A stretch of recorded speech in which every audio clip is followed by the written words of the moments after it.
Welcome to the channel dear students. अब आज एक नई सीरीज स्टार्ट करते हैं।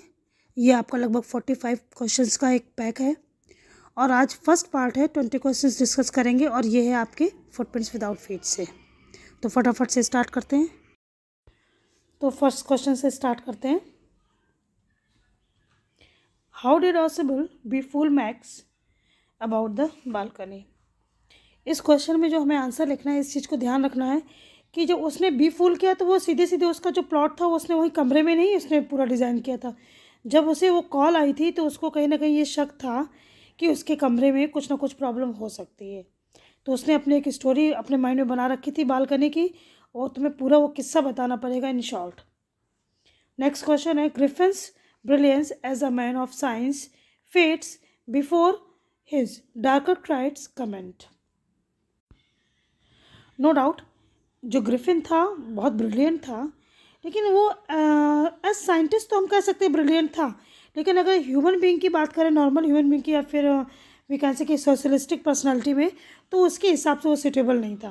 क्योंकि जब उसका लैंडलॉर्ड था, उसने जब उसे निकलने के लिए कहा तो गुस्से से होकर उसके घर पे उसने आग ही लगा दी थी।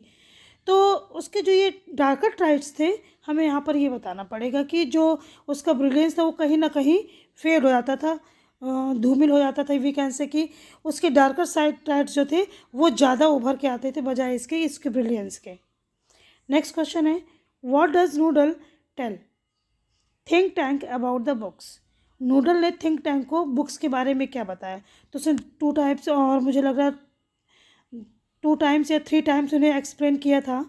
कि सबसे लास्ट में तो उसने बताया था कि ये इसे देखते हैं और देख करके समझते हैं। तो जो जो चीज़ें उसने 2-3 बार गैस करके बताई थी नूडल, क्योंकि एक्चुअली थिंक टैंक का तो सिर्फ और देखने में केवल बड़ा था, लेकिन पूरा जो दिमाग था वो नूडल का ही था और वही अच्छे से उसे एक्सप्लेन कर रहा था। लेकिन थिंक टैंक अपने ऊपर सारी जितना भी उसको देना होता था क्रेडिट वो खुद ले लेता था। नेक्स्ट क्वेश्चन है, why did Hari Singh think that Anil's job was square. ये क्वेश्चन बहुत अच्छा है। इसमें ये बताना है कि हरी सिंह को ऐसा क्यों लगा कि जो अनिल की जॉब है वो वाकई में बहुत थोड़ा यूनिक है। यूनिक ऐसा था कि वो राइटिंग करके और कुछ इधर उधर से काम करके वो अपने पैसे कमाता था। तो उसका जो मेन जॉब था, किसी भी न्यूज़पेपर के लिए, किसी मैगजीन के लिए या किसी पब्लिशर के लिए लिख रहा था, और वो खुद भी राइटिंग में बहुत ज़्यादा इंटरेस्टेड था।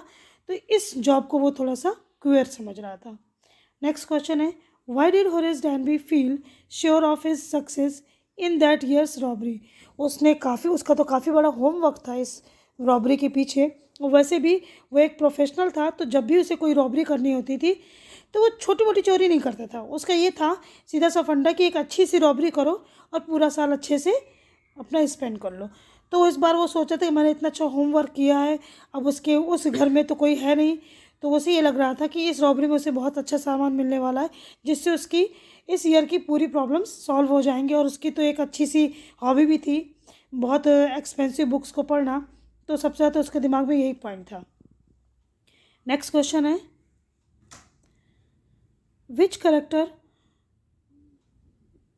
1 second, which character traits of Bholi have had an everlasting impression on you? Why? भोली का ऐसा कौन सा ट्राइट था, या उसका ऐसा कौन सा उसकी क्वालिटी थी जो आपके ऊपर सबसे ज़्यादा छाप छोड़ती है, आपको सबसे ज़्यादा इंटरेस्टिंग लगती है। तो ये आपके ऊपर डिपेंड करता है कि आप उसका कौन सा टाइम यहाँ पर एक्सप्लेन कर दो। वैसे नॉर्मली जितने भी बच्चे आंसर लिखेंगे वो सबसे लास्ट वाला पॉइंट, जब उसने शादी करने से मना कर दिया था, सभी लोग वही पॉइंट लिखेंगे। और देखा जाए तो जो एक टू द पॉइंट आंसर होगा वो उसी लास्ट वाले पार्ट से ही होगा। नेक्स्ट क्वेश्चन है, why was Tricky an uninteresting object for other dogs at the surgery. जब ट्रिकी को सर्जरी ले जाया गया तो जो अनइंटरेस्टिंग ऑब्जेक्ट वाला किस्सा था वो तब था जब वो स्टार्टिंग में आया उस हॉस्पिटल में। तो वो जब बिल्कुल उस कालीन के ऊपर लेटा हुआ था, कोई इंटरेस्ट ही नहीं दिखाया था अपने आसपास की चीज़ों में। तो वो जो वहाँ पर और भी कुत्ते थे वो आकर के उसे परेशान कर रहे थे, उसके आसपास घूम रहे थे ताकि वो कुछ रिएक्ट करे, लेकिन वो कुछ रिएक्ट कर ही नहीं रहा था। तो सारे डॉग्स को ये लगा कि ये हमारे मेजॉरिटी का नहीं है, it is an uninteresting object. बस हमें यही लिखना है इसमें। नेक्स्ट क्वेश्चन है Henry unintentionally saved Ossible's life, briefly comment.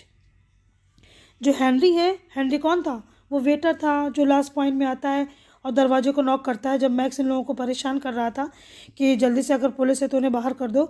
तो अनइंटेंशनली तो उसने ऑसिबल की लाइफ को बचाया ही था क्योंकि वो बड़ी सी मुसीबत में फंसा हुआ था। तो हमें बस वही किस्सा लिखना है कि क्लाइमैक्स सीन में वो आकर के उसकी जो एंट्री थी वो बिल्कुल एक यू कैन से कि साइड हीरो वाली उसकी एंट्री थी, तो हमें उस सीन को लिखना है। नेक्स्ट क्वेश्चन है how did the Loisels react when they realised that the necklace had been lost. तो वो जो उनका रिएक्शन था जब देखा उन लोगों ने कि लॉजल जो उसकी वाइफ थी उसके गले में वो हार नहीं था, डायमंड नेकलेस नहीं था, तो उनका क्या रिएक्शन था हमें वो एक्सप्लेन करना है। नेक्स्ट क्वेश्चन है आपका सीरीज का नेक्स्ट क्वेश्चन है do you think mister Loisel had an enjoyable evening at the ball. Obviously they were very happy because जो उसकी वाइफ थी वो इतनी खुश थी, सब लोग उसे देख रहे थे, वो जितना प्रिटी दिखना चाहती थी वो उतना ही प्रिटी दिख रही थी और वो तो फंसी गई थी क्योंकि उसे ये पता नहीं था कि ये जो उसकी खुशी थी कहीं ना कहीं उसकी लाइफ का 10 ईयर्स एब्जॉर्व करने वाली थी क्योंकि उन 10 ईयर्स में लोगों ने बहुत कुछ सफ़र किया था। तो हमें वो सब लिखने की जरूरत नहीं है, सिर्फ बॉल पार्टी को ही एक्सप्लेन करना है इसमें। नेक्स्ट क्वेश्चन है how does Think Tank interpret the library found by his crew on Earth, why does he ask Omega to eat a book. तो ये किस्सा आपको एग्जैक्टली पॉइंट वाला ही लिखना है कि उसने उस चीज़ को क्या कहा, फिर उसने उसे खाने के लिए क्यों कहा, क्योंकि वो अपने दिमाग से ही सोच रहा था कि शायद ये सैंडविच है और वगैरह वगैरह, तो वो चीज़ आपको उसमें लिखनी पड़ेगी। नेक्स्ट क्वेश्चन है why did the police arrest Horace Danby when he had not kept the jewels stolen from Grange safe.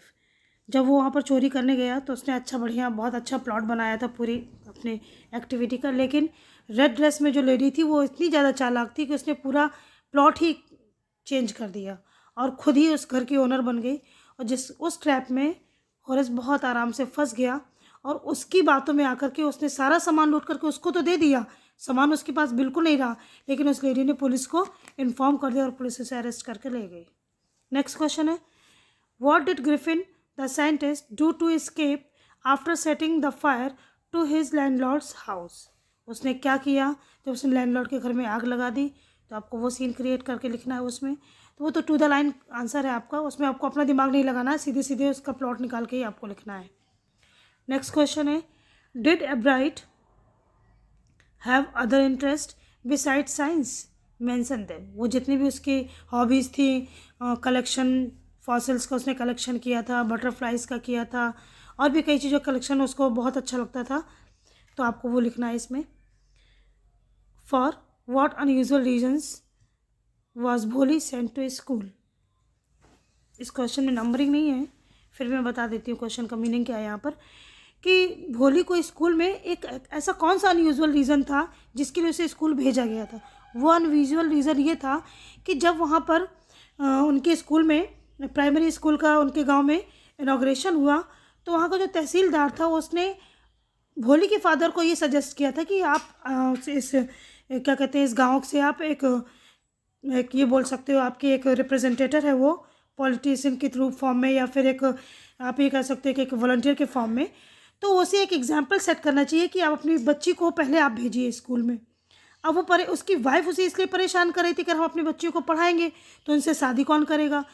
तो भोली एक्चुअली में सबसे छोटी बच्ची थी, दिखने में अच्छी थी नहीं और माइंड से भी थोड़ा सा डिस्टर्ब थी वो, तो वो ये सोच रहे थे कि हमारी बात भी रख जाएगी और हमें कोई प्रॉब्लम भी फेस नहीं करनी पड़े, क्योंकि उनको ये था एक्सपेक्टेशन कि भोली की शादी नहीं होगी।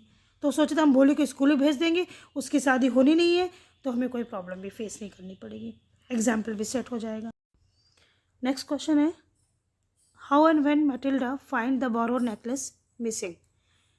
तो बस हमें सीधे ये लिखना है कि जब उन लोगों ने बॉल एंजॉय करके जब वो घर वापस आए थे, जब वो अपने यूनिफॉर्म चेंज कर रही थी तो उसने सोचा मैं एक बार फिर से अपने आप को शीशे में देखूं कि मैं कितनी सुंदर लग रही हूँ, और जैसे ही वो मिरर के सामने खड़ी होती है तो उसे पता चलता है कि उसके गले में नेकलेस नहीं था।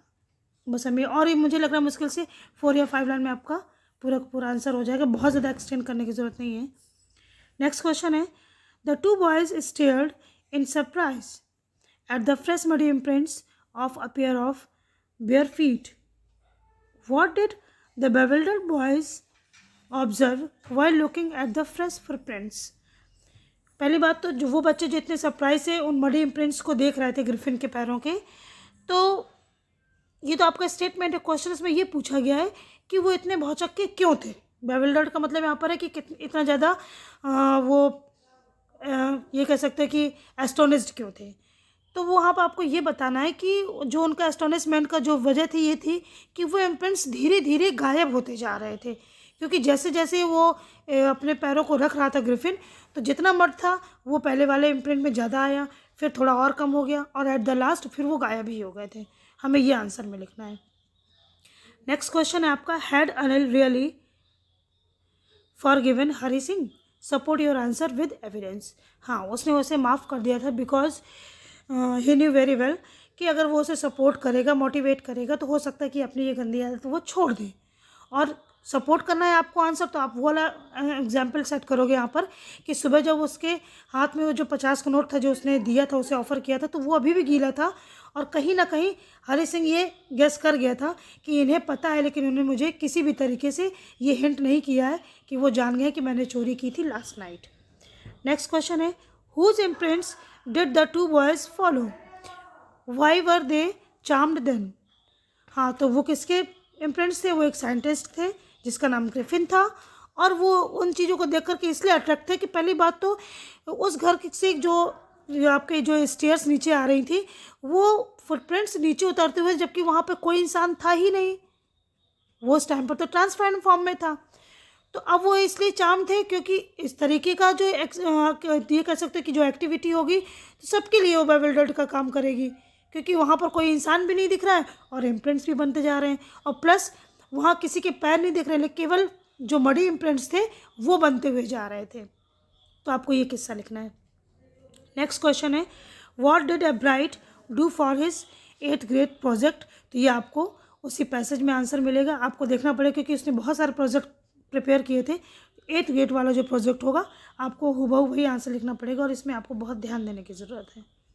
नेक्स्ट क्वेश्चन है, what were the subtle ways in which the lady managed to deceive Horace Danby into thinking she is the lady of the house?